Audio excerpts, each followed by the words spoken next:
నమో గురుభ్యః. మనము మన పోతన భాగవతాన్ని అధ్యయనం చేస్తూ వస్తూ ఉన్నాము. 5వ స్కందంలో ఉన్నాము. ఈ 5వ స్కందాన్ని మన గంగన్న గారు వ్రాస్తూ ఆయన దాన్ని 2 భాగాలుగా చెప్తూ వచ్చారు. ఒకటి పూర్వ భాగము, ఒకటి ఉత్తర భాగము. ఈ పూర్వ భాగంలో ఇంక చివరికొస్తూ ఉన్నాము. సింధుపతి అంటే మన రహుగణుడు, విప్రుడు మన బ్రాహ్మము వాళ్ళిద్దరూ మాట్లాడుకుంటూ ఉన్న ఈ తత్వాన్ని మనము మూలం నుంచి వ్యాసుల వారు చెప్పిన శ్లోకాల్లో అధ్యయనం చేస్తూ ఉన్నాము. దాన్ని పూర్తి చేసుకొని మళ్ళీ ఇక్కడికొచ్చి ఉత్తర భాగం నుంచి మొదలుపెట్టుకుందాము. మళ్ళీ అక్కడికి వెళ్తాము ఇప్పుడు. అప్పుడేం జరిగిందంటే మనకు మన గురువుగారు సత్తుని, అసత్తుని వేరు చేసి వివేకము చేసి చూపిస్తూ ఉన్నారు. అసత్తు ఎట్లా ఉంటుంది అంటే అది మాయ. అది మళ్ళీ ఎక్కడి నుంచో రాలేదు. నా నుంచే వచ్చింది. నా వల్లే ఉన్నది. నాలోనే లీనమవుతుంది. ఈలోగా అది ఎన్నో రచిస్తూ ఉంటుంది. ఏవేవో ఉన్నట్టుగా కల్పిస్తూ ఉంటుంది. ఎట్లా అంటే దానికి కొన్ని లక్షణాలున్నాయి అని ఆ మాయా లక్షణాన్ని మాయనే మనస్సు అని పిలుస్తారు. ఆ లక్షణాన్ని చెప్తూ వచ్చారు. ఇక్కడ అది వాసనాత్మగా ఉంటుంది, గుణాలతో ఉంటుంది. వాటన్నింటి గురించి చెప్తూ అది వ్యవహారాలన్నీ నడిపిస్తూ ఉంటుంది అని చెప్పి, ఆ వ్యవహారాలను ఎట్లా నడిపిస్తుంది అంటే గుణాలను బెట్టుకుంటుంది. గుణాలను బెట్టుకుని ఆ మనస్సు ఇంద్రియాల ద్వారా వందలు, వేలు, కోట్ల కొద్దీ ప్రత్యయాలన్నీ కల్పిస్తూ ఉంటుంది. నిజంగా పదార్థాలేవి లేకపోయినా గూడా ఉన్నట్టుగా అనిపించేలాగా చేస్తుంది.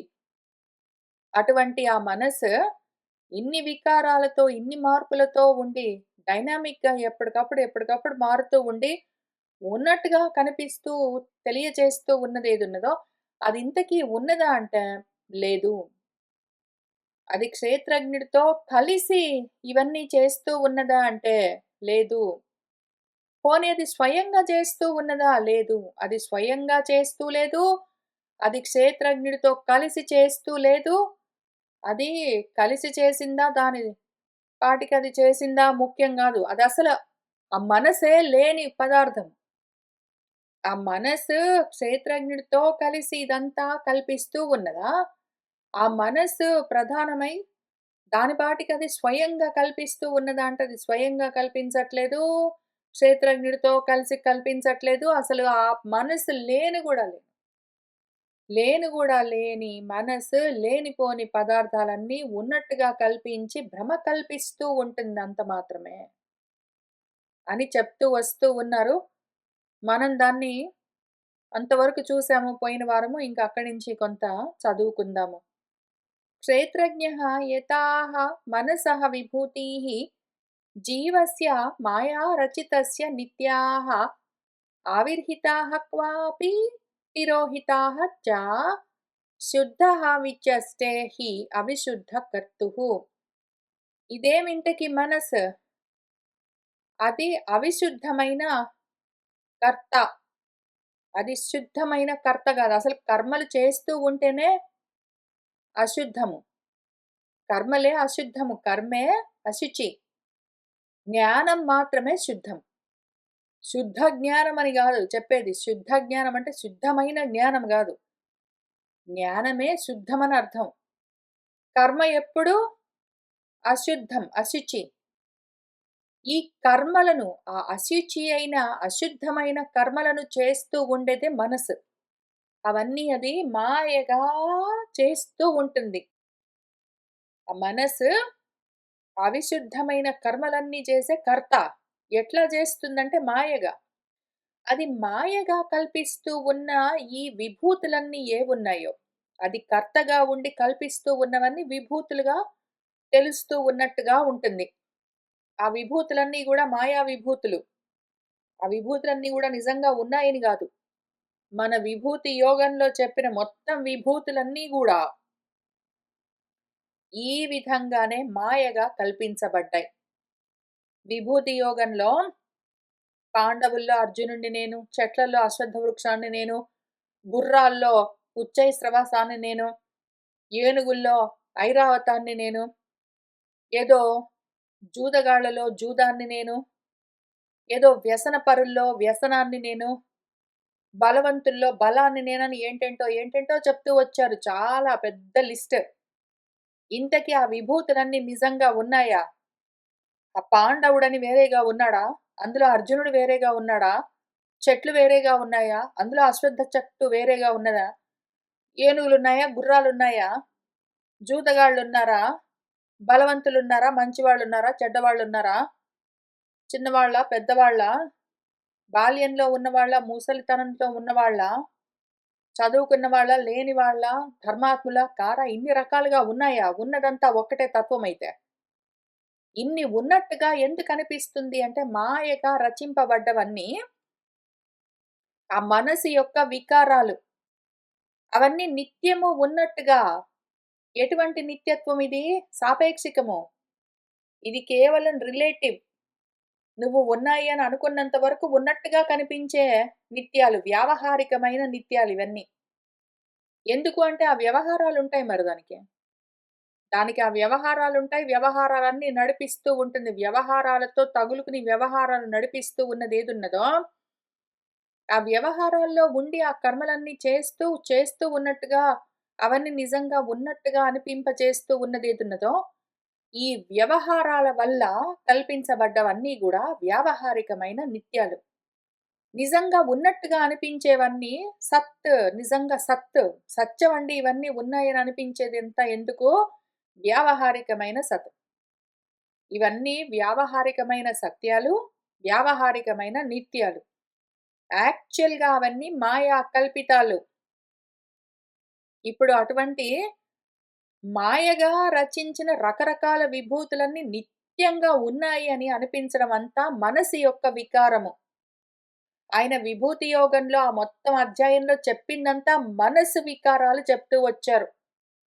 వాటన్నింటిని మళ్ళీ వెంటనే నెక్స్ట్ అధ్యాయంలో విశ్వరూప సందర్శన యోగంలో విశ్వరూపాన్ని నువ్వు సందర్శనం ఆత్మను నువ్వు దర్శనం చేశావంటే ఈ మాయా విభూతులన్నీ అందులోకే వెళ్ళిపోతాయి. ఇంకా వేరుగా ఉండవు అని చూపిస్తూ వచ్చారు. ఉన్నట్టుగా ముందధ్యాయంలో, లేనట్టుగా తర్వాత అధ్యాయంలో విభూతి యోగం ముందు చెప్పి, విశ్వరూప దర్శనం యోగం అని తర్వాత చెప్పి, ఉన్నాయి, ఉన్నాయి, ఉన్నాయి అనిపించేవన్నీ గూడా సాపేక్షిక నిత్యాలు, వ్యావహారిక నిత్యాలు నిజం గావు అర్జున. తెలుసుకుని ఏం చేస్తావు? వ్యర్థమైన పని అని చెప్పారు. ఇటువంటి వ్యావహారికమైన నిత్యాలన్నీ ఏం చేస్తాయి? క్వాపి అక్కడక్కడ ఆవిర్హితాహ. ఆవిర్హితము అంటే ఆవిహి ప్రకాశిస్తూ ఉన్నట్టుగా అనిపిస్తూ ఉంటాయి. ఆవిర్భావం లాగా ఉంటుంది ఆవిర్హితము. ఏదో ఉన్నట్టుగా అనిపిస్తాయి. మళ్ళీ క్వాపి ఒక్కొక్కసారి అవన్నీ తిరోహితము నశించినట్టు కనిపిస్తుంది. అవే విభూతులు మనసు యొక్క వికారాలు అది చేసే అశుద్ధమైన కర్మల వల్ల కలిగినట్టుగా అనిపిస్తూ ఉన్నవి ఒక్కొక్కసారి, నశించినట్టుగా అనిపిస్తున్నవి ఒక్కొక్కసారి ఇవన్నీ గూడా ఆ జీవభావంతో ఉన్నవి ఏవున్నాయో ఉన్నాయి. జీవం అంటే జన్మించి ఉన్నాయి అని. ఏవి ఉన్నాయో అవన్నీ సరే ఇవన్నీ కనిపిస్తున్నాయి, కనిపిస్తున్నాయి. ఒకసారి కనిపిస్తాయి, ఒకసారి కనిపించవు. ఒకసారి విభూతులన్నీ ఉన్నట్టు అనిపిస్తాయి. ఒకసారి విభూతులన్నీ నశించినట్టు అనిపిస్తాయి అనుకుంటున్నాం గదా! అవన్నీ ఉన్నట్టు అనిపించడం, లేనట్టు అనిపించడం, నశించినట్టు అనిపించడం, కల్పించబడ్డట్టు అనిపించడం ఇవన్నీ ఎవరికి అనిపిస్తున్నాయి అంటే ఒక్కటి ఉన్నది అసలు క్షేత్రజ్ఞం అని ఒకటున్నది. ఈ క్షేత్రంలో జరుగుతూ ఉన్న విషయం గురించి మొత్తం జ్ఞానం కలిగి ఉన్నది ఒకటున్నది. అది శుద్ధమై ఉన్నది. అది అకర్మ. దానికి కర్మలు లేవు. కర్మలు అశుద్ధం. అకర్మ శుద్ధం. కర్మలు లేకపోతే కేవలం జ్ఞానం. దాని పేరు శుద్ధం.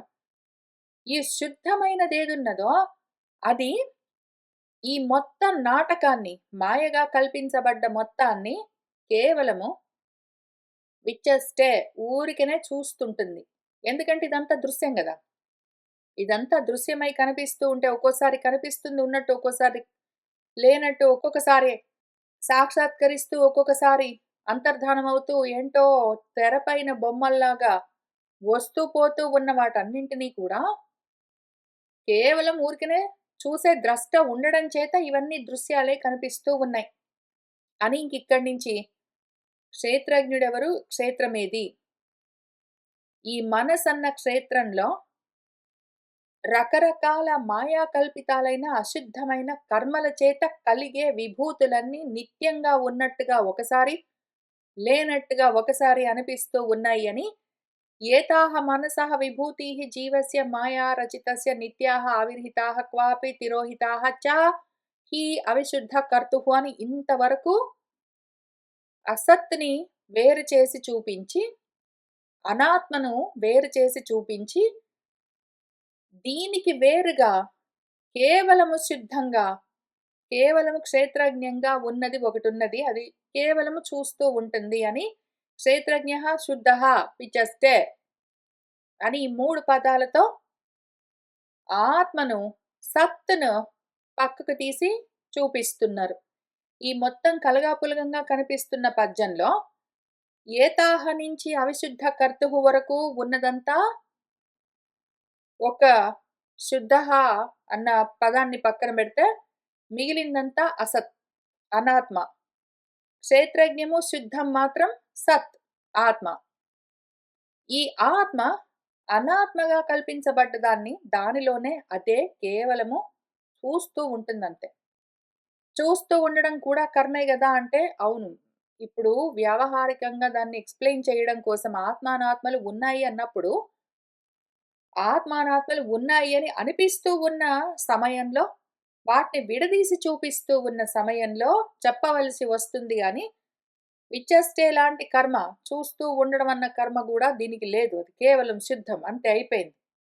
అయితే ఉన్నట్టుగా అనిపిస్తున్నంత వరకు నీకు దాన్ని వేరు చేసి చూపించాలి గాబట్టి, అటువంటి సమయంలో ఇట్లా చూపించవలసి వస్తుంది. అప్పుడు వర్బ్‌తో, క్రియాపదంతో ఏదో కర్మగా అది చూస్తుంది, చేస్తుంది, తెలుసుకుంటుంది అని చెప్పవలసి వస్తుంది గానీ, చూడ్డం, చేయడం, తెలుసుకోవడం ఇట్లాంటివి గూడా దానికి లేవు. అది చూడ్డం చేయదు, ద్రష్ట గాదు. దృశ్యంగా ఇంకొకటి లేను గూడా లేదు. అది చేయడం అన్నది చెయ్యదు. అది కర్త గాదు. దానికి కర్మలే లేవు. అది శుద్ధ జ్ఞానం. అది తెలుసుకోవడం అన్న పని చేయడానికి అవకాశమే లేదు. తెలుసుకునేందుకు రెండో వస్తువు లేను గూడా లేదు. అది జ్ఞాత గాదు, కర్త గాదు, అది ద్రష్ట గాదు. కానీ మాత్రం ద్రష్టగా, జ్ఞాతగా, కర్తగా, మంతగా ఉన్నట్టుగా అనిపించడం ఎందుకు అంటే నీకనిపిస్తుంది గాబట్టి, శాస్త్రము నీకట్లా అనిపిస్తుంది. ముందు దాన్నైతే వేరు జెయ్యి అని చూపించి, ఆ కుప్పలో నుంచి ఇట్లా క్షేత్రజ్ఞం, శుద్ధం వేరు జెయ్యి. మిగిలినవన్నీ ఒక కుప్ప జేసుకో అని ఆత్మానాత్మ వివేకాన్ని చేసి చూపిస్తూ ఉన్న సందర్భంలో మాత్రం ఇట్లాంటి పదాల్ని వాడుతుంది మనకు మన శాస్త్రం. ఇప్పుడు ఈ మొత్తము అనాత్మ, అసత్ తీసి పక్కన పెట్టామంట. కేవలం క్షేత్రజ్ఞం శుద్ధం అనేదున్నదో ఓన్లీ దాని గురించి చూద్దాం. ఎందుకంటే ఏతాహ మనసః విభూతిః జీవస్య మాయా రచితస్య క్వాపి తిరోహితం, క్వాపి అవిరహితం, క్వాపి అవిశుద్ధ కర్తు అనేదున్నదో ఇదంతా గురించి ఇక్కడ చెప్పారు గదా! ఇన్ని శ్లోకాల్లో పైనంతా ఏదైతే మనస్సున్నదో, ఆ మనసు రజస్, సత్వం, తమస్ అన్న గుణాలతో కూడి అని అంతకన్నా ముందు నుంచి గూడా ఇక్కడి నుంచి ఓహో! గొప్పగా విజృంభిస్తుంది అని మొదలుపెట్టి, ముఖ్యంగా ఏదైతే మనసున్నదో అని ఆ మనసుని, ఆ అసత్తును, అనాత్మను ఎక్స్‌ప్లెయిన్ చేస్తూ వచ్చారు గదా! ఆ క్షేత్రాన్ని. ఈ క్షేత్రాన్ని ఎక్స్‌ప్లెయిన్ చేశారు గాబట్టి, ఇప్పుడు దాన్ని పక్కన బెట్టి, క్షేత్రజ్ఞము, శుద్ధము అన్నారు గదా! దీని గురించి ఇక్కడ చెప్తున్నారు. దీని గురించి చెప్పడానికి ఎక్కువ లేదు. ఎందుకు అంటే, కాదు, కాదు అని చెప్పొచ్చు గానీ, ఇదిట్లా ఉన్నది అని చెప్పడానికి చాలా కష్టం. ఎందుకంటే, శబ్దాలు గూడా ఎక్కడ దాన్ని తాకలేవు, స్పృశించలేవు. శబ్దాలన్నీ ఆగిపోయిన మౌనంలో తెలిసే విషయము. శబ్దాలతో చెప్పవలసొచ్చినప్పుడు ఏదో కొంత ప్రయత్నం చేస్తాయి శాస్త్రాలు. కానీ ఇది స్వానుభవంలోనే మాత్రమే తెలిసే విషయము. ఇది కేవలము అపరోక్షంగా అంటే పరోక్షంగానో, ఆనుమానికంగానో తెలిసేది గాదు. అపరోక్షంగా, స్వానుగతంగా, ప్రత్యభిజ్ఞతో మాత్రమే తెలుసుకోగలిగిన విషయము. కాబట్టి అయినా గూడా ప్రయత్నం చేయాలి గాబట్టి మన శాస్త్రము కొంత చెప్పడానికి ట్రై చేస్తుంది. దాన్ని చూద్దాము.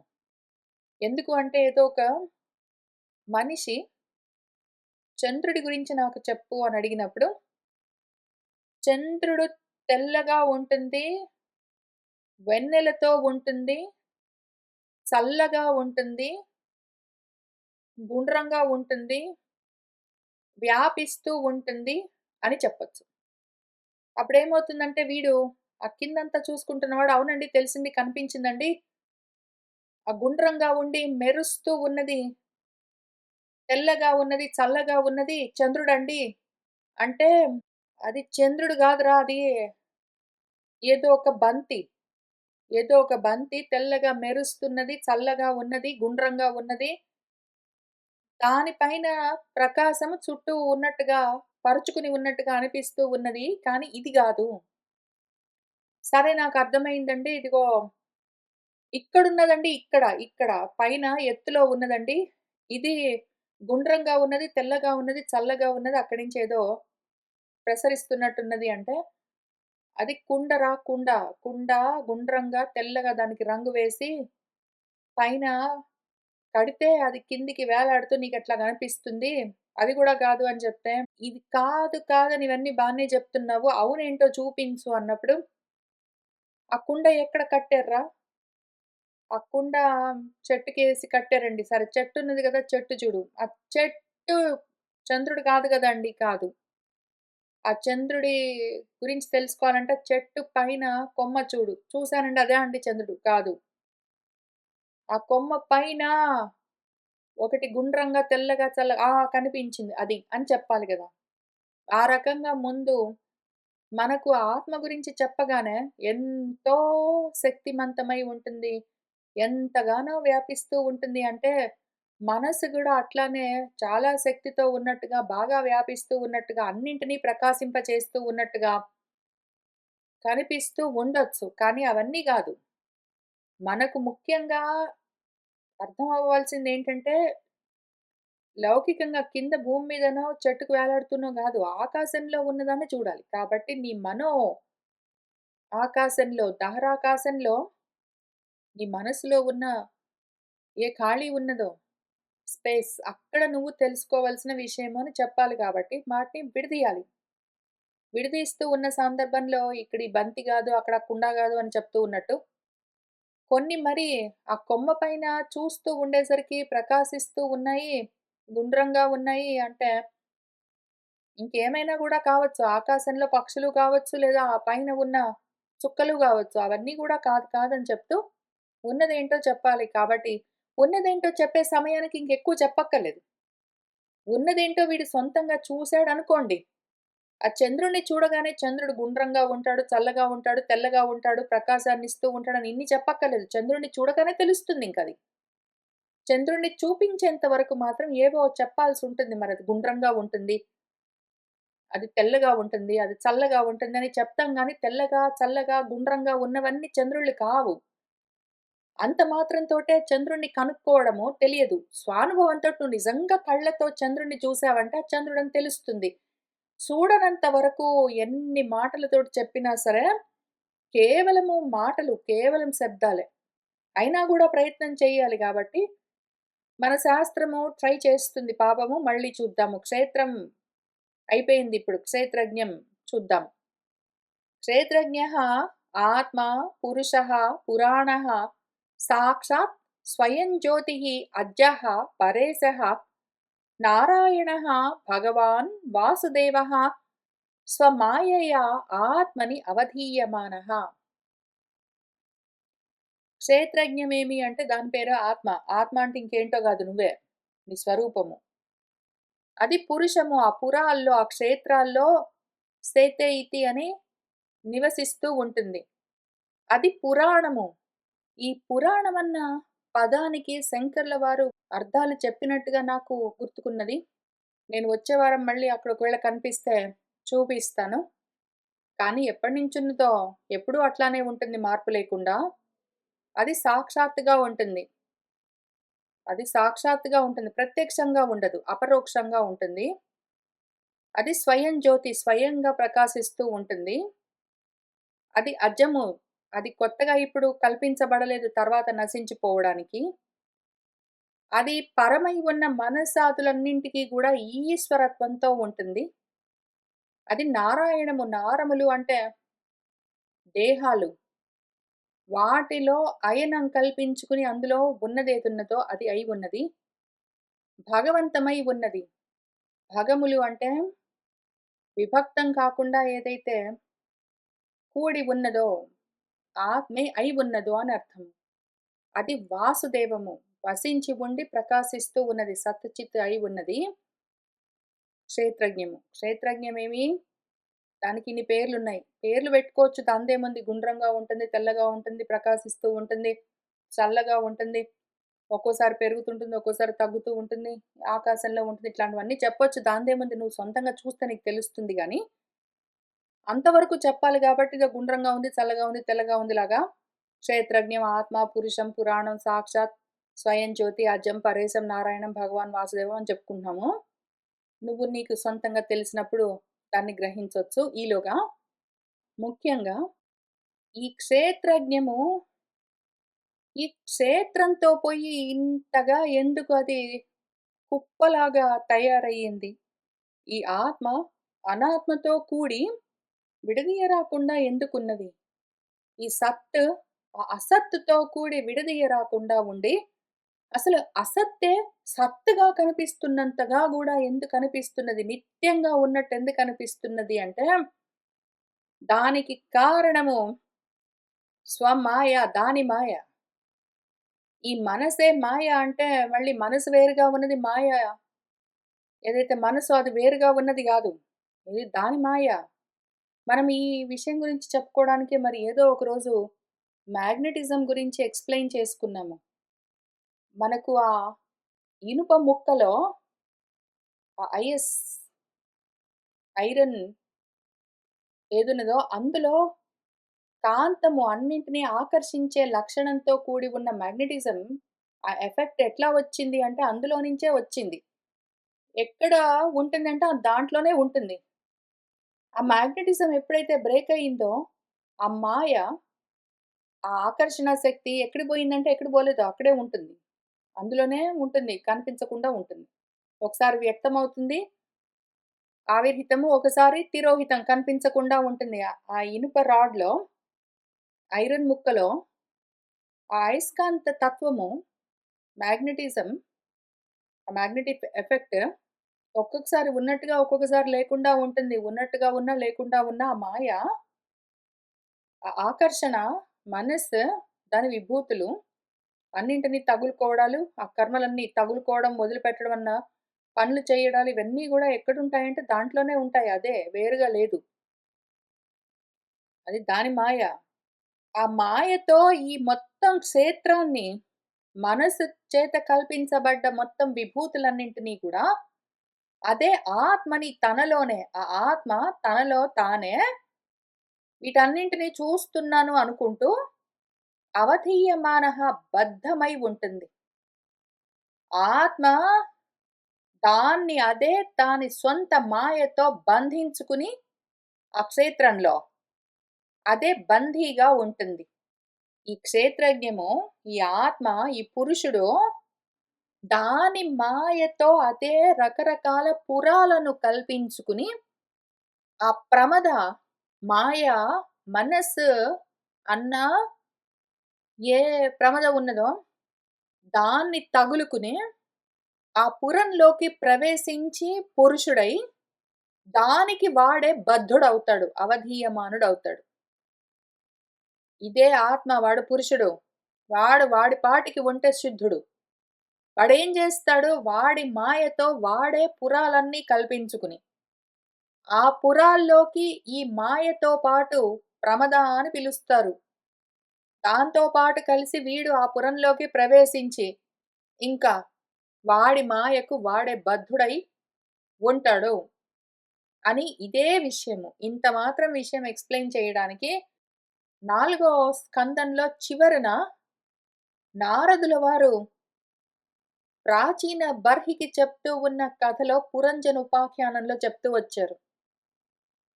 అదంతా మనం ఇక్కడ గుర్తు చేసుకోవాలి. ఆ పురుషుడు వాడి మాయతో రకరకాల పురాలను, దేహాలను కల్పించుకుని, వాడి మాయతో కలిసి, ఆ ప్రమదతో కలిసి ఆ పురంలోకి ప్రవేశించి పురుషుడై, అసలు పూర్ణత్వాత్ పురుషుడు. వాడి మాయతో కలిసి ఆ పురంలోకి ప్రవేశించి పురిసేతే ఇతి పురుషఃగా మారిపోయి, వాడి మాయలో, వాడి మోహంలో వాడే బద్ధుడవుతాడు అని చెప్తూ ఉన్నారు. అక్కడ కథగా చెప్తూ వచ్చారు. ఇక్కడ తత్వంగా విప్పదీసి చూపిస్తూ ఉన్నారు. ఇంతకీ వాడు బద్ధుడైతే అయ్యాడు గాని, వాడి పైన ఆధారపడి ఉంటుంది వాడి మాయ, వాడి మనసు, వాడి ప్రమద, వాడి క్షేత్రము, వాడి దేహము, వాడి దేహేంద్రియ మనోప్రాణ సంఘాతమంతా వాణ్ణి ఆశ్రయించి వాడి పైన ఆధారపడి ఉంటుంది. వాడు లేక అది ఉండదు. వాడు కాక అది వేరేగా లేదు. ఉన్నట్టుగా అనిపించడం వాడి మాయ.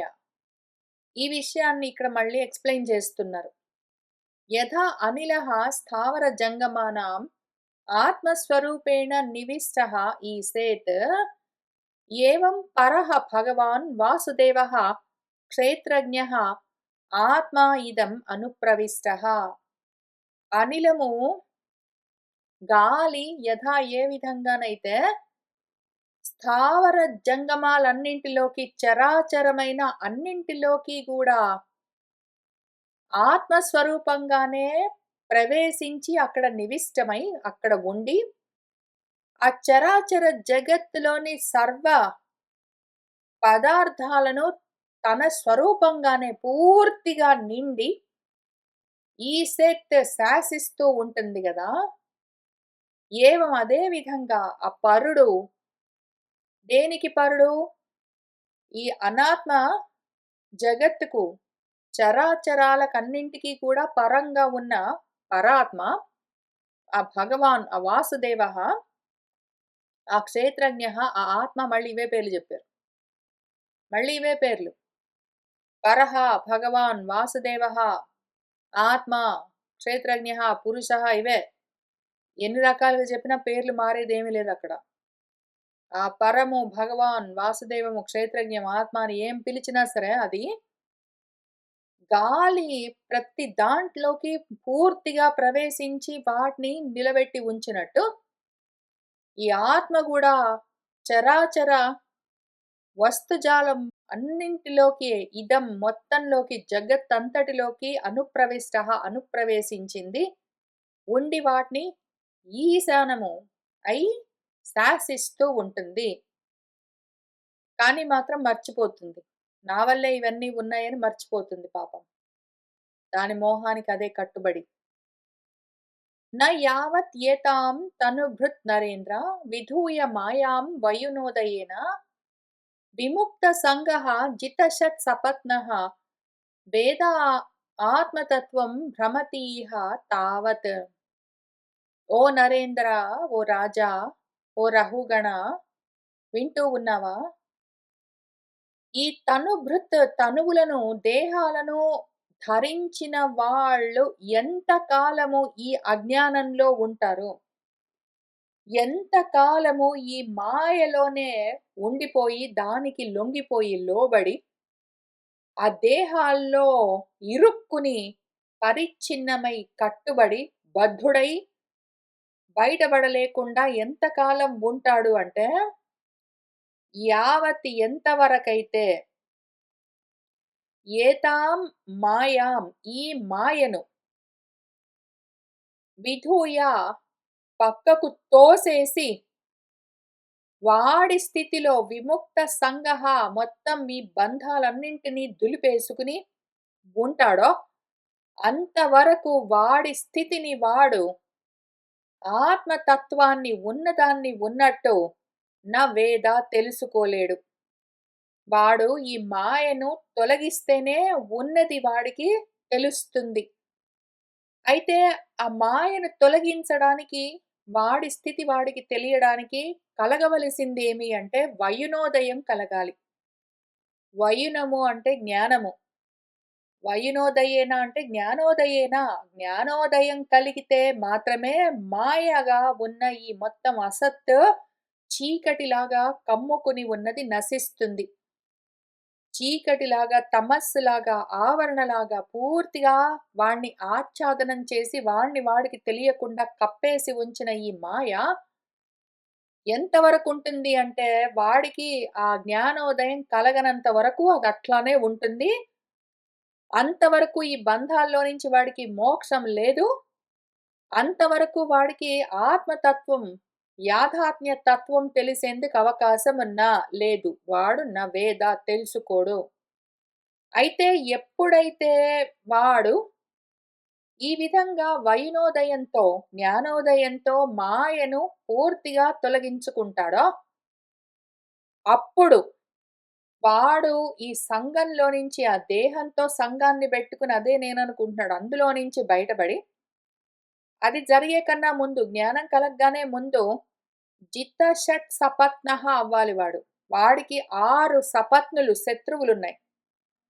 పంచ జ్ఞానేంద్రియాలు, ఒక్క మనస్సు. అది వాడి శత్రువుల సమూహం అనుకోవచ్చు. షట్ ఒక 6 ఉంటాయి. ఈ 6 వాడికి శత్రువులై ఉంటాయి. వాటిని వాడు ఎప్పుడైతే జయిస్తాడో, మనసేంద్రియాల్ని వాడు జయిస్తాడో, ఎట్లా జయించడము? జ్ఞానోదయం కలిగితేనే. వాడిలో జ్ఞానోదయం కలిగి, ఆ జ్ఞానంతో వాడి మనసేంద్రియాల్ని జయిస్తే, ఇంకా దేహాన్ని దాటిపోతాడు. అది మోక్ష స్థితి. అప్పుడు ఆ మాయ తొలగినప్పుడు ఆత్మతత్వం వాడికి తెలుస్తుంది. లేకపోతే తెలియదు. ఎంతవరకైతే వాడు జ్ఞానం కలగలేదు, మాయ తొలగలేదు, ఆ దేహ బంధంలో నుంచి వాడికి విడుదల లేదు, మనసేంద్రియాలతో తగులుకుని అట్లానే ఉన్నాడు అంటే, ఇంక వాడు ఆత్మతత్వాన్ని తెలుసుకోలేకపోవడం ఒక ప్రాబ్లము. ఈ అనాత్మల్లోనే అంతవరకు భ్రమిస్తూనే ఉంటాడు, తిరుగుతూనే ఉంటాడు. ఇదొక ప్రాబ్లమ్. అనాత్మల్లోనే తిరుగుతూ, అనాత్మల్నే తెలుసుకుంటూ, అక్కడే పరిభ్రమిస్తూ ఉంటాడు. జన్మల్లోకి, దేహాల్లోకి వస్తూ పోతూనే ఉంటాడు. దీని పేరు అన్యథా గ్రహణము. ఆత్మతత్వాన్ని మాత్రం నవేద తెలుసుకోడు. అది అగ్రహణము. వాణ్ణి వాడు తెలుసుకోడు. లేనివన్నీ ఉన్నాయని తెలుసుకుంటూ ఉంటాడు. లేనివి ఉన్నాయని తెలుసుకుంటాడు. ఉన్నదాన్ని తెలుసుకోలేడు. ఈ రకంగా వాడు మోహంతో ఉంటాడు. వాడికి వాడే బద్ధుడై బయటపడలేకుండా ఉంటాడు. కానీ ఎప్పుడైతే జ్ఞానం కలుగుతుందో, జ్ఞానోదయం కాగానే వాడు మనసేంద్రియాలన్న ఆ చట్రంలో నుంచి బయటబడి, దేహాన్ని దాటి, మాయ పూర్తిగా తొలగిపోయి, ఈ సంసారమన్న అసత్తులో పరిభ్రమించడమంతా ఆగిపోయి, ఆత్మతత్వాన్ని తెలుసుకుని వాడి స్థితిలో ఉండిపోతాడు. అంతవరకు మాత్రం అది జరగదు. న యావత్ ఏతత్ మనః ఆత్మలింగం సంసార తాప అవపనం జనస్య యత్ శోక మోహ అమయ రాగ లోభ వైరానుబంధం మమతాం విధత్తే. యావత్ ఎంతవరకైతే ఏతత్ మనః ఈ మనసన్నది అట్లానే నీకు తగులుకుని ఉన్నదో, అది మాయ అని తెలుసుకుని నువ్వు దాన్ని దాటలేకుండా ఉన్నావో, మాయలోనే నువ్వు చిక్కుకుని ఉన్నావో, ఆ మనసన్న మాయ ఏదైతే నీ ఆత్మను తెలిపే చిహ్నము. మనసుని మనం ఎట్లా అర్థం చేసుకోవాలి అంటే, నిన్ను నీకు అద్దంలాగా చూపిస్తూ ఉన్నది అని తెలుసుకోవాలి. ఎప్పుడైతే మనసు రాగద్వేషాలు తొలగి శుద్ధమవుతుందో, అప్పుడది అద్దంలాగా ఉండి నిన్ను నీకు చూపిస్తుంది. ఎప్పుడైతే ఆ మనసు రాగద్వేషాలతో నిండి ఉన్నదో, అది అశుద్ధమై, నీకు నిన్ను తెలియకుండా ఆ మోహంతో, మాయతో కప్పేస్తుంది. కాబట్టి ఆత్మను తెలిపేందుకే ఉన్నది నీ మనసు. దాన్ని నువ్వు శుద్ధంగా పెట్టుకున్నావంటే నిన్ను నీకు చక్కగా నిరూపించి చూపిస్తుంది. అటువంటి ఆత్మలింగం ఏదున్నదో, దాన్ని నువ్వు సరిగ్గా అర్థం చేసుకోలేకపోతే, ఇంకా జన్మలు పొందుతూనే ఉన్నావు అంటే, జీవభావంతో ఉన్నావు అంటే, అప్పుడది సంసారాన్ని అదే పనిగా సంసారం వల్ల కలిగే తాపాలను అవపనం చేస్తూ ఉంటుంది. అది అదే పనిగా చల్లుతూ ఉంటుంది. సంసార తాప బీజాలను చల్లుతూనే ఉంటుంది. సంసార తాపమన్న మొలకలన్నీ కలుపు మొక్కల్లాగా పెరుగుతూనే ఉంటాయి. ఇంకా జ్ఞానమన్న మొక్క పెరగడానికి అవకాశమే ఇవ్వవు. ఏదైనా ఒక మొక్క పెరుగుతూ ఉండాలి అంటే సూర్యరశ్మి పడాలి. దానికి కావలసినంత స్పేస్ ఉండాలి. దాని చుట్టూ కలుపు మొక్కలు లేకుండా ఉండాలి. కానీ ఎప్పుడైతే ఈ మనసు రకరకాల విషయాలన్న కలుపు మొక్కలతో నిండి ఉన్నదో, ఎప్పుడెప్పుడైతే మోహమన్న చీకట్లతో నిండి సూర్యరశ్మి లేకుండా, ఆత్మ ప్రకాశం ఏమీ లేకుండా ఉన్నదో, అటువంటప్పుడు ఆ జ్ఞానమన్న బీజము మొలకెత్తదు. సంసార తాపాలన్న బీజాలు మాత్రం కలుపు మొక్కల్లాగా మనసులో బాగా పెరుగుతూనే ఉంటాయి. సంసార తాపమన్న బీజాలను చల్లుతూ ఉన్న ఏ మాయ ఉన్నదో దాని పేరే మనసు. అదక్కడికే ఆగదు.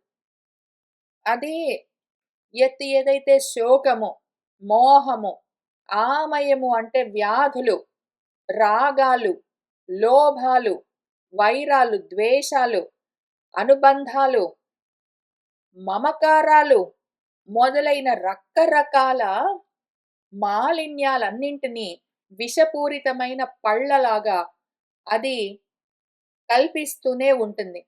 నువ్వు ఆ విషపు పళ్ళను తింటూ ఉంటావు, దుఃఖిస్తూ ఉంటావు. విషము ఎందుకు అంటే సమము కానిది విషము. అసమానతలన్నీ చూపిస్తూ, ఎక్కువ తక్కువలు చూపిస్తూ, భేదాలు, ద్వంద్వాలు చూపిస్తూ నీకు ఎంతసేపటికి సుఖ దుఃఖాలన్న ఫలాలను అనుభవాలుగా ఇస్తూ ఉంటుంది. ఇంక నువ్వు వాటిని అనుభవిస్తూనే ఉంటావు అంతు లేకుండా. ఆ విధంగా వీటన్నింటిని ఈ మొత్తాన్ని అది విధత్తే నీకు తెచ్చి పెడుతుంది. నువ్వు వాటిని ధరించవలసి ఉంటుంది. రకరకాల జబ్బులు, రాగాలు, ద్వేషాలు, మోహాలు, శోకాలు, శత్రుత్వాలు, మిత్రత్వాలు ఏవేవో రకరకాలవన్నీ మమకారాలు నీకు తగిలిస్తుంది. ఇంక అది వదలనే వదలదు. నీకింకా ఆత్మతత్వము తెలియనే తెలియదు. నవేద. ఇదే చక్రంలో సంసార చక్రంలో నువ్వు భ్రమిస్తూనే ఉంటావు, పరిభ్రమిస్తూనే ఉంటావు. ఇంకదే పనిగా అంతు లేకుండా. ఎప్పుడైతే జ్ఞానం నీలో ఉదయించిందో, ఎప్పుడైతే ఇది మహామాయ అని తెలుసుకుని, ఈ మనసు ఆత్మకు లింగము. కానీ నేను సరిగ్గా చూసుకోకపోతే సంసారాన్ని కల్పిస్తుంది. సంసారం ఉన్నది అంటే రకరకాల తాపాలుంటాయి. ఆ తాపాలకు కారణమైన శోకాలు, మోహాలు, ఆమయాలు, రాగాలు, లోభాలు, వైరాలు, అనుబంధాలన్నీ మమకారంగా, మమతలుగా నాకు పాశాలుగా కల్పిస్తుంది అని నీకు తెలిసిందంట. ఆ మాయను దాటితే ముక్త సంగుడివి, ముక్తుడివవుతావు, మోక్షాన్ని పొందుతావు. అప్పుడు నీ స్థితిలో నువ్వుంటావు. లేకపోతే కుదరదు. ఇంతకీ ఈ మనసేదున్నదో దాని సంగతి చూద్దాము. దాన్ని ఎట్లా తొలగించుకోవాలి అని ఆలోచన చేద్దాము. భ్రాతృవ్యం ఏనం తత్ అదభ్రవీర్యం ఉపేక్షయా అధి ఏధితం అప్రమత్తః గురోః హరేః చరణోపాసనాస్త్రః జహి వ్యలీకం స్వయం ఆత్మమోషం. ఏనం దీన్ని జహి చంపేయి, నీ మనసును చంపేయి. నీ మనసే నీకు భ్రాతృవ్యం, శత్రువు. భ్రాతృవ్యుడు అంటే అన్న తమ్ముల పిల్లలు ఒకళ్ళకొకళ్ళు భ్రాతృవ్యులు అవుతారు. ఇప్పుడు ఒక తండ్రికి కలిగిన పిల్లలు భ్రాత అంటే సోదరులు అవుతారు కదా. అయితే ఆ అన్నా తమ్ముళ్ళకి కలిగే పిల్లలు ఒకళ్ళకొకళ్ళు భ్రాతృవ్యులవుతారు.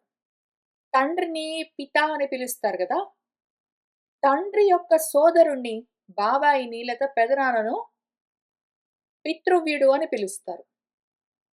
ఈ పితృవ్యుల పిల్లలు మనకు భ్రాతృవ్యులు. అంటే బాబాయి పిల్లలు, పెదనాన్న పిల్లలు వాళ్ళు మనకు భ్రాతృవ్యులు. వాళ్ళు గూడా మనకు అన్నా, తమ్ముళ్ళే. కానీ బాబాయికి, పెదనాన్నకు కలిగిన బిడ్డలు. మనకు కూడా అన్నా, తమ్ముళ్ళైనా గూడా భ్రాతృవ్యులు. మనకు భ్రాతలు వేరు, భ్రాతృవ్యులు వేరు. పితలు వేరు, పితృవ్యులు వేరు అట్లా. ఉంటే ఉన్నది మనకిప్పుడు వాళ్ళెందుకు శత్రుత్వంతో ఉంటారు అంటే, ఇప్పుడు ఒక తండ్రి ఉన్నాడంటే ఆయనకి ఇద్దరో, ముగ్గురో, నలుగురో పిల్లలున్నారంటే ఆయన అందరికి సమానంగా పంచిచ్చాడంటే సరిపోయింది. లేదా ఒక తండ్రికి ఒకడే కొడుకున్నాడంటే తండ్రిది కొడుక్కొస్తుంది అక్కడికయిపోయింది. కానీ అన్నాతమ్ముల పిల్లలున్నారు అంటే, ఆ ఉన్న ఆస్తికి వాళ్ళు గూడా భాగస్వాములవుతారు. వాళ్ళను దాయాదులు అని పిలుస్తారు. దాయాదులు యాక్చువల్‌గా దాయాదులు అంటే ఒక తండ్రికి ముగ్గురో, నలుగురో పిల్లలున్నారు అంటే, ఆ ముగ్గురు, నలుగురు పిల్లలు కూడా తండ్రి ఆస్తికి భాగస్వాములవుతారు. వాళ్ళు గూడా పంచుకోవడానికొస్తారు కాబట్టి, దాయం అంటే ఆదాయం. ఉన్న ఆస్తిని పంచుకోవడానికి బయలుదేరే వాళ్ళెవరున్నారో వాళ్ళు దాయాదులు. అటువంటి దాయాదులందరూ కూడా ఆస్తిని పంచుకోవడానికొస్తారు గాబట్టి, మన ఆస్తి ముక్కలు చెక్కలైపోతుంది. మొత్తం ఆస్తి మనకు ఉన్నది ఉన్నట్టు అఖండంగా రాదు. అందుకని ఎవరి వల్ల మన ఆస్తి ముక్కలయ్యి, మనం వాళ్ళతో పాటు కలిసి పంచుకోవాల్సొస్తుంది. కొంత పోగొట్టుకుంటాము అంటే, అటువంటి వాళ్ళు మనకు శత్రువులు అనుకోండి. దాయాదులు. అందరితో దాయాదులతో మనం కొట్లాట్లకు దిగుతామా అంటే దిగకపోవచ్చు. విషయం చెప్తున్నారిక్కడ. అఖండంగా ఉన్న మొత్తం ఆత్మ అన్న ధనాన్ని మొత్తాన్ని నువ్వు గ్రహించకుండా, నీ స్వరూపాన్ని నీకు తెలియకుండా నిన్ను ముక్కలు చేసి, నిన్నే పంచుకుంటూ ఉన్న మొత్తము దేహేంద్రియ మనోప్రాణ సంఘాతమంతా నీకు శత్రువులై ఉన్నది గాబట్టి, అది నీకు భ్రాతృవ్యులై ఉన్నది. నిన్నే ముక్కలు చెక్కలు చేసి, నిన్నే తలా ఇంత పంచుకుంటూ ఉన్నాయి చూస్తూ ఉన్నావా నువ్వు? నీ కన్ను, నీ ముక్కు, నీ నోరు, నీ కాలు, నీ చెయ్యి, నీ మనసు, నీ బుద్ధి, నీ పక్కనున్నవి ఇంకా ఏవైనా సరే మొత్తం ఇవన్నీ గూడా నిన్నే ముక్కలు ముక్కలు చేసి అవి తలా ఇంత పంచుకుంటున్నాయి. కంటికి చూసే శక్తి ఎక్కడి నుంచొచ్చింది? ఆత్మ నుంచే వచ్చింది. కాబట్టి ఆత్మను ఒక ముక్క చేసి కన్ను తీసుకున్నది. ముక్కుకు వాసన చూసే శక్తి ఎక్కడి నుంచొచ్చింది? అసలు ముక్కు ఎక్కడి నుంచొచ్చింది? ఆత్మనే ఒక ముక్క చేసి ముక్కు తయారయింది. చెవికి వినే శక్తి ఎక్కడి నుంచొచ్చింది? సర్వశక్తిమంతమైన ఆత్మ నుంచి ఒక ముక్క తీసుకొని చెవి వినే శక్తితో ఉన్నది. కాబట్టి ఆత్మనే ముక్కలు చెక్కలు చేసి ఇవన్నీ గూడా తలా ఇంత పంచుకున్న దాయాదులివన్నీ. దేహేంద్రియ మనో ప్రాణాలన్నీ గూడా ఆత్మని ముక్కలు ముక్కలు చేసి తలా ఇంత భాగాహారాలు చేసుకొని పంచుకున్నయి తలా కాస్త. ముక్కలు ముక్కలు చేసి దానికి అది పూర్తిగా కంప్లీట్‌గా తెలియకుండా చేస్తూ ఉన్నాయి. అటువంటి భ్రాతృవ్యం ఏదున్నదో నిన్ను నీకు కాకుండా నిన్నే ముక్క చేసి అది వేరుగా ఉన్నట్టుగా నీకు భ్రమ కలిగిస్తూ ఉన్నా, దీన్ని ఈ మనస్సుని నువ్వేం చెయ్యాలి? చెప్పు. దాన్నట్లానే మెయింటైన్ చేస్తావా? కాదు. చంపేయి దాన్ని. ఇది ఈ భ్రాతృవ్యం నీ శత్రువేదున్నదో నిన్ను ఒక ముక్క చేసి అదే మళ్ళీ వేరుగా ఉన్నట్టుగా నీకే భ్రమ కల్పిస్తూ ఉన్నదేదున్నదో అది అదభ్ర వీర్యం. ఇంక దానికి అంతులేని బలముంటుంది. ఎందుకు ఆ బలమంతా ఎక్కడి నుంచో రాలేదు. దాని సొంతంగా లేదు. దానికి ఆ బలం ఎక్కడి నుంచో తెచ్చుకోలేదు. దానికి స్వయంగా లేదు. అది నువ్వే. నువ్వు సర్వశక్తిమంతమై ఉంటే నిన్నే అది తీసుకుని దాని బలంగా నిరూపిస్తుంటుంది నీకే. దాని బలానికి అంతం లేదు. ఆ మనసుకున్న బలం అంతా ఇంతా గాదు. ఎందుకు? నీ రిఫ్లెక్షన్ గాబట్టి. దాన్నిప్పుడేం చేయాలి? అంటే చంపేయాలిలే గానీ, ఎట్లా చంపాలి దాన్ని? ఎట్లా అంటే ఉపేక్షయ. దాన్ని ఉపేక్షించు. పట్టించుకోకు. మనసు మాట విన్నావంటే అది నిన్ను పట్టుకుని లాక్కుని వెళ్ళిపోతుంది. దాన్ని పట్టించుకోకపోతే నశించిపోతుంది. నువ్వు పట్టించుకున్నంత వరకు అది నేనని అనుకున్నంత వరకు దాని మాటలు వింటూ ఉన్నంత వరకు అది నీకేవో వినిపిస్తూ ఉంటుంది. నువ్వు చూస్తూ ఉన్నంత వరకు అది నీకు ఏవేవో చూపిస్తూ ఉంటుంది. నువ్వు పట్టించుకోకపోతే అది నశిస్తుంది. కాబట్టి ఉపేక్ష చేశావంటే పట్టించుకోకపోతే అది నశిస్తుంది. మనస్సుని పోగొట్టుకునే మార్గం ఇదొక్కటే. మనసు కూతురు అంటుంది, కొడుకంటుంది, భార్య అంటుంది, భర్త అంటుంది, ఇల్లు అంటుంది, ప్రపంచం అంటుంది, చెరం అంటుంది, అచ్చరం అంటుంది, చెట్టు అంటుంది, ఇంకేమో అంటుంది. అది ఏవైనా అనని. నువ్వేది పట్టించుకోకు. ఇంకప్పుడు ఎవరికి చూపిస్తుంది అది మొత్తం దాని మొత్తం ప్రోగ్రామే నీకు చూపించడానికి, నీకు వినిపించడానికి, నీకు అనిపించడానికి, నీకేంటో మాయగా తెలియచేయడం కోసమే అది ఉన్నది. నువ్వు చూడట్లేదు, వినట్లేదు, తెలుసుకోవట్లేదు, పట్టించుకోవట్లేదంటే అది ఇంకెవరికి చూపిస్తుంది, వినిపిస్తుంది, తెలుపుతుంది. చూసేవాడు, వినేవాడు, తెలుసుకునేవాడు లేకుండా పోయేసరికి అదే లేకుండా పోతుంది. ఆ రకంగా ఉపేక్షించావంటే మనసు నశిస్తుంది. నువ్వు పట్టించుకున్నావంటే అది ఎప్పుడూ ఉంటుంది. మనసుని పట్టుకొని నువ్వు శుద్ధి చేస్తాను, మనసుని పట్టుకొని నువ్వు దాన్ని బాగు చేస్తాను, మనసుని పట్టుకొని వెనక్కి తిప్పుతాను, నువ్వు మనసుని పట్టుకొని ఏదైనా చేద్దామన్నావంటే అది ఎప్పుడూ ఉంటుంది. మనసుని పట్టించుకోకుండా ఉంటేనే మాత్రమే అది నశిస్తుంది. పట్టించుకున్నావో అది ఏధితమది. ఇంకా అదే పనిగా అత్యధికంగా ఏధితమది వృద్ధి చెందుతూనే ఉంటుంది. పైగా ఇంకొకటి, అది అట్లా వృద్ధి చెందుతుంటే నువ్వు పట్టించుకోకుండా ఉపేక్షించావనుకో, మనసుని తలకాయ నొప్పి దీనితోటి. అందుకని మనసుతోటి ఆడుకోవడం అంటే ఏమి నిప్పుతో చెలగాటమే. మనసుని పట్టించుకోకపోతే అది చెలరేగిపోతుంది కూడా. మనసుని పట్టించుకోకుండా పోతే అది నశించిపోతుంది కూడా. మనసుని నువ్వు పట్టించుకోలేదనుకో, అది చూపించేవన్నీ చూడకుండా, అది వినిపించేవన్నీ వినకుండా అట్లా ఉన్నావనుకో, ఉపేక్షిస్తే అది నశించిపోతుంది. ఉపేక్షిస్తే నశించిపోతుంది. కాక నువ్వు మనసు అంతకంతకు ఉద్ధతితో పెరుగుతుంటే పట్టించుకోలేదనుకో, దాన్ని కంట్రోల్ చేయడానికి ట్రై చేయలేదనుకో, అది ఇంకా పెరిగిపోతుంది. నువ్వు పట్టించుకోకపోతే బాగా బలంగా వృద్ధి చెందుతుందది. చెలరేగిపోతుంది. నువ్వు పట్టించుకోకపోతే అది లేకుండా నశించిపోతుంది. ఇప్పుడు ఏమి చేస్తావు నువ్వు దీన్ని? ఇట్లాంటి మాయను ఏం చేస్తావు? నువ్వు పట్టించుకుంటేనేమో అది అట్లనే నీ పట్టులో ఉండి అది బాగా వృద్ధి చెందుతుంటుంది. నువ్వు పట్టించుకున్నావంటే అది లేకుండా నశించిపోయేందుకు ప్రయత్నం చేసుకోవచ్చు. నువ్వు పట్టించుకోకపోతే అది బాగా వృద్ధి చెందుతుంది. నువ్వు పట్టించుకోకపోతే అది నశించిపోతుంది. అటువంటి దాన్ని నువ్వు ఏమి జేస్తావు? దాన్నేమి జేస్తావంటే, ఏ విధంగా దాన్ని ఉపేక్షించాలి? అది బాగా ఏదితము వృద్ధి చెందుతుంటే ఏ విధంగా ఉపేక్షించాలి? అది వృద్ధి చెందుతూ ఉంటే ఏ విధంగా దాన్ని సంహరించాలి? అని ఈ 2 విషయాలు ఉపేక్షిస్తే అది వృద్ధి చెందుతుంది. ఉపేక్షిస్తే నశిస్తుంది. ఎటువంటి ఉపేక్షతో అది వృద్ధి చెందుతుంది? ఎటువంటి ఉపేక్షతో అది నశించిపోతుంది? ఎందుకు అంటే మళ్ళీ మన చెట్టును చూద్దాము. ఇప్పుడు మన ఇంటి పెరట్లో లేదో, మన తోటలో లేదో, మన పొలంలో కలుపు మొక్కలన్నీ పెరుగుతూ ఉన్నాయనుకోండి. మీరు ఉపేక్షించారంటే పట్టించుకోకుండా, ఆ కలుపు మొక్కలు ఇంకా అధియేధితము బాగా ఏపుగా పెరుగుతాయి కదా! అస్సలు పంటని నాశనం చేస్తూ. మీరు ఉపేక్షిస్తే ఆ కలుపు మొక్కలేం చేస్తాయి? ఇంకా పెరుగుతాయి. కాక మీరు ఉపేక్షిస్తే ఆ కలుపు మొక్కలు నశించే అవకాశం కూడా ఉంటుంది. ఎట్లా? వాటికి నీళ్ళే అందట్లేదు. లేదో వాటికి కావలసిన ఏ విధమైన సౌకర్యాలు లేకపోతే కలుపు మొక్కలు కొంతకాలం పెరుగుతాయి. అవి గూడా ఎండిపోతాయి. ఇప్పుడేదో ఒక పాడుబడ్డ ఇల్లున్నదనుకోండి.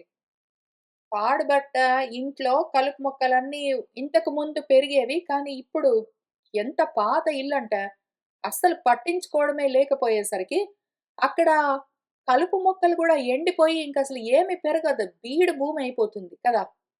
ఎప్పుడైతే అసలా మొత్తము ఆ ఇల్లు పాడుబడ్డ ఇల్లు కాదనుకోండి. ఇంట్లో అన్ని వస్తువులన్నీ అట్లానే ఉన్నాయి. మనుషులు తిరుగుతూ ఉన్నారు. అంతా బానే ఉంది. అటువంటప్పుడు కలుపు మొక్కలు పెరుగుతూ ఉంటే గోడల్లో నుంచి అట్లా డ్రైవ్ వేలో నుంచి కలుపు మొక్కలు గడ్డి పెరుగుతుంటే మీరు ఉపేక్షిస్తే ఏమవుతుంది? ఇంకా పెరుగుతాయి. దీనివల్ల మనకేం అర్థం గావాలి? ఎప్పుడు ఉపేక్షిస్తే కలుపు మొక్కలు బాగా పెరుగుతాయి. ఎప్పుడు ఉపేక్షిస్తే కలుపు మొక్కలు కూడా నశించిపోతాయని మనకెట్లా తెలుస్తుంది? ఆ ఇంట్లో మనుషులున్నారు. ఇంట్లో ఏదో హడావిడి ఉన్నది. అంతా బానే ఉంది. ఇల్లు కళకళలాడుతూ ఉన్నది అంటే కలుపు మొక్కలు గూడా పెరుగుతాయి. నువ్వు ఉపేక్షిస్తే ఇంకా పెరుగుతాయి. అసలు ఇల్లంతా పాడుబడిపోయిందంటే కలుపు మొక్కలు గూడా ఎండిపోతాయి కదా! అట్లానే మనసంతా కళకళలాడుతూ ఉన్నది. దాంట్లో ఏవో సామాన్లన్నీ వస్తూ పోతూ ఉన్నాయి. మొత్తం అంతా ఏవో ఆలోచనలన్నీ ఉంటూ ఉన్నాయి, పోతున్నాయంటే అటువంటప్పుడు ఈ కలుపు మొక్కలు గూడా నువ్వు ఉపేక్షించావంటే బాగా పెరుగుతాయి. కానీ ఎప్పుడైతే మనసు పాడుబడిపోయిందో అంటే నువ్వసలు మనసుని వాడడం మానేసావో, అందులో ఈ రాగాలు, ద్వేషాలు, మోహాలు, శోకాలు, ఆమయాలు, ప్రలోభాలు, అనుబంధాలు, మమతలు అని ఇట్లాంటివన్నీ ఉన్నాయి. ఇవన్నీ గూడా కలుపు మొక్కలు. ఇంకేం పెరుగుతాయి? మనసే పట్టించుకోకుండా పాడుబడ్డ ఇల్లులాగా ఉంటే, మనసునే పట్టించుకోకుండా పోతే, అసలు వాడకుండా వదిలిపెట్టేసరికి ఆ కలుపు మొక్కలు గూడా నశించిపోతాయి. కాబట్టి ఎప్పుడు ఉపేక్షించాలి? ఎప్పుడు ఉపేక్షించరాదు? ఏ విధమైన ఉపేక్షతో అవి బాగా పెరుగుతాయి? ఏ విధమైన ఉపేక్షతో అది పూర్తిగా నశిస్తుంది అని ఎట్లా తెలుస్తుంది అంటే, ఒక్కటే అస్త్రము దానికి. దానికి ఒక్కటే అస్త్రం. గురువును పట్టుకో. గురువు నీకు హరిని చూపిస్తాడు. గురువు, గురువు ద్వారా హరి తెలిస్తే, గురువేం చేస్తాడు? ఎటువంటి ఆచరణలతో నువ్వు హరిని అన్నింటిని ఈ కలుపు మొక్కలని బాగా పెంచుతూ ఉన్న మనస్సుని హరించవచ్చు అని ఆ హరిని ఉపదేశం చేస్తాడు. ఆ విధంగా గురువుని ఉపాసించు. ఉపసమీపే గురువు దగ్గరికి వెళ్లి కూర్చో. గురువు నిన్ను హరి దగ్గరికి చేరుస్తాడు. దాంతో ఆ అస్త్రంతో నీకు ఎటువంటి ఉపేక్ష వల్ల ఈ మనస్సులో కలుపు మొక్కలు బాగా పెరుగుతూ ఉన్నాయి అని తెలుసుకుని, ఎటువంటి ఉపేక్షతో అసలు ఆ మనసునే నశింపచేయొచ్చు అన్న జ్ఞానము కలుగుతుంది. దానితో ఈ వ్యళీకమేదున్నదో, వ్యళీకము అంటే బాగా విశేషంగా అలతీతి అని వారయతీతి మొత్తమే కప్పేస్తూ ఉన్నదో, వ్యళీకము అంటే బాగా కంప్లీట్‌గా కప్పేస్తూ ఉన్నది, ఆచ్ఛాదనం చేస్తూ ఉన్నది. నిన్ను నీకు తెలియకుండా చేస్తున్నదేదున్నదో దాని పేరు వ్యళీకము. ఈ వ్యళీకమేమి దేన్ని కప్పేస్తున్నది ఇంతకి అంటే, స్వయంగా ఆత్మనే మూసేస్తూ ఉన్నది. నీకు నిన్ను తెలియకుండా కప్పేస్తున్నది. అటువంటి స్వయం ఆత్మను కప్పేస్తూ ఉన్న వ్యళీకం ఆ మనస్సేదున్నదో ఏనం దీన్ని ఉపేక్షతో జహి. మామూలుగా నువ్వు ఉపేక్షిస్తే, నువ్వు గురువు దగ్గరికి వెళ్ళవు, హరిని తెలుసుకోవు. ఆ ఆచరణ లేదు, నీకు ఉపాసనమన్న అస్త్రము లేదు, ఏ ఉపాయము లేదు అంటే, నువ్వు అట్లా దాన్ని వదిలిపెట్టేసావంటే నీ మనసు దాని ఇష్టమొచ్చినట్టు ఇంకా ఉద్ధతితో పెరుగుతుంది. నువ్వు గురువు దగ్గరికి వెళ్ళి, హరిచరణాలను తెలుసుకుని ఎట్లా ఏ విధంగా ఆచరిస్తే హరి తెలుస్తుందో, అన్ని హరించుకుని పోతాయో అన్న ఉపదేశాన్ని పొందావంటే, అప్పుడు ఉపేక్షిస్తే, ఆ జ్ఞానంతో ఉపేక్షిస్తే మనసు నశిస్తుంది. లేకపోతే అదేమి ఆ మనసు మామూలు విషయం గాదు. స్వయం ఆత్మ మోసం. మోసం అన్నది సంస్కృత పదం. దానికి తెలుగులో అర్థము మోసం. తెలుగులో మోసము అంటాం గదా! దాన్ని సంస్కృతంలో మోషం అంటారు. ఆత్మ మోసం ఇది. ఆత్మకు మోసం చేస్తుందది. ఆత్మద్రోహం చేసేది మనసు.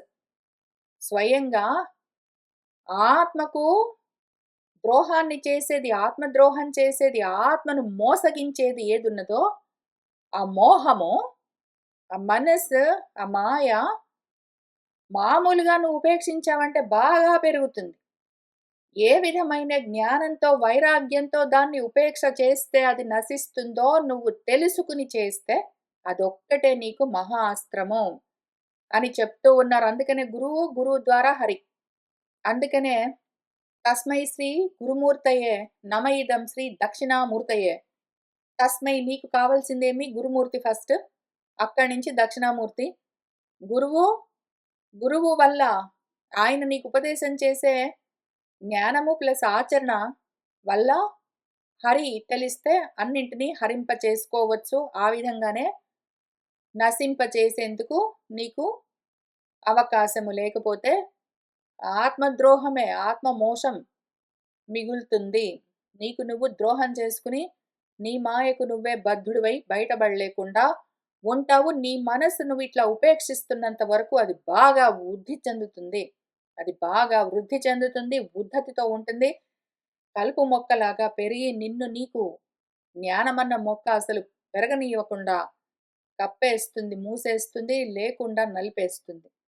నలిపేస్తుందంటే అది లేకుండా పోతుంది. ఆ జ్ఞానం నలిపేస్తే ఏమవుతుంది? నీకు నీకు తెలియకుండా పోతుంది. కాబట్టి అటువంటి అపకారం చేసుకోకు అని చెప్తూ ఉన్నారు. ఇంకా అక్కడికే ఆగరు గురువుగారు. రాహుగణుడు మళ్ళీ నాకు కొన్ని ప్రశ్నలున్నాయి అంటే, మళ్ళీ ఆయన ఈ తర్వాత అధ్యాయం ఈ మొత్తం 12వ అధ్యాయం అంతా గూడా ఉపదేశం చేయిస్తారు. ఆ తర్వాత మళ్ళీ అక్కడికి ఆగకుండా, ఇంకా అర్థం కాలేదు సరిగ్గా అంటే దాన్ని ఎగ్జాంపుల్‌తో సహా విచారణ జేస్తారు. అవి కూడా చూస్తూ వెళ్ళవలసి ఉన్నది. మనం నెమ్మదిగా చదువుకుంటూ పోదాము. ఇవాల్టికి ఇక్కడికి ఆపుతున్నాను. శుభం భవతు.